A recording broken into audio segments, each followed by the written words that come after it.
ವರಹಮತುಲ್ಲಾಹಿ ವಬರಕಾತುಹು.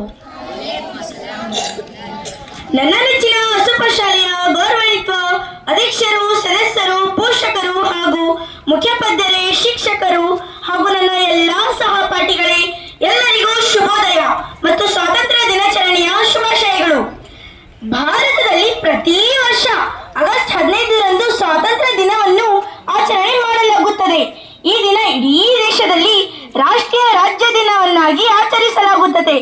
1947 August 15ರಂದು ನಮಗೆ ಬ್ರಿಟಿಷರ ಆಡಳಿತದಿಂದ ಭಾರತಕ್ಕೆ ಸ್ವಾತಂತ್ರ್ಯ ಸಿಕ್ಕಿತು.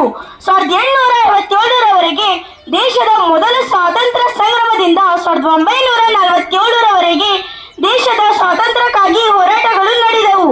ಕಿತ್ತೂರಾಣಿ ಚೆನ್ನಮ್ಮ, ಝಾನ್ಸಿ ಕಿ ರಾಣಿ ಲಕ್ಷ್ಮೀಬಾಯಿ, ಮಹಾತ್ಮ ಗಾಂಧೀಜಿ, ಸುಭಾಷ್ ಚಂದ್ರ ಬೋಸ್, ಲಾಲಾ ಲಜಪತ್ ರಾಯ್, ಡಾಕ್ಟರ್ ಜಾಕಿರ್ ಹುಸೇನ್, ಖಾನ್ ಅಬ್ದುಲ್ ಗಫಾರ್ ಖಾನ್, ಮೌಲಾನಾ ಅಬು ಕಲಾಂ ಆಜಾದ್, ಹಜರತ್ ಟಿಪ್ಪು ಸುಲ್ತಾನ್, ರಜಿಯಾ ಸುಲ್ತಾನ ಸೇರಿದಂತೆ ಅನೇಕ ಮಹಾನ್ ನಾಯಕರು ಬ್ರಿಟಿಷ್ ವಿರುದ್ಧ ಹೋರಾಡಿದರು.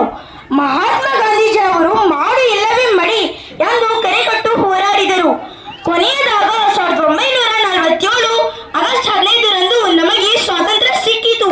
ಈ ದಿನ ನಾವು ಸ್ವಾತಂತ್ರ್ಯ ಹೋರಾಟಗಾರರ ಬಲಿದಾನವನ್ನು ಸ್ಮರಿಸಬೇಕು. ಅವರ ಆದರ್ಶಗಳನ್ನು ಅಳವಡಿಸಿಕೊಂಡು ದೇಶ ಪ್ರೇಮ ಮೆರೆಯಬೇಕು. ನಮ್ಮ ದೇಶವನ್ನು ವಿಶ್ವದ ಅತ್ಯುತ್ತಮ ದೇಶವನ್ನಾಗಿ ಮಾಡಲು ಎಲ್ಲರೂ ಒಟ್ಟಾಗಿ ಕೆಲಸ ಮಾಡೋಣ. ನಾನು ಭಾರತೀಯರು ಎಂದು ಕೇಳಿಕೊಳ್ಳಲು ಹೆಮ್ಮೆ ಪಡುತ್ತೇನೆ. ಈ ಕಾರ್ಯಕ್ರಮದಲ್ಲಿ ನನಗೆ ಮಾತನಾಡಲು ಅವಕಾಶ ಕೊಡುವುದಕ್ಕೆ ಧನ್ಯವಾದಗಳನ್ನು ಅರ್ಪಿಸುತ್ತಾ ನನ್ನ ಪುಟ್ಟ ಭಾಷಣವನ್ನು ಮುಗಿಸುತ್ತೇನೆ. ಜೈ ಹಿಂದ್.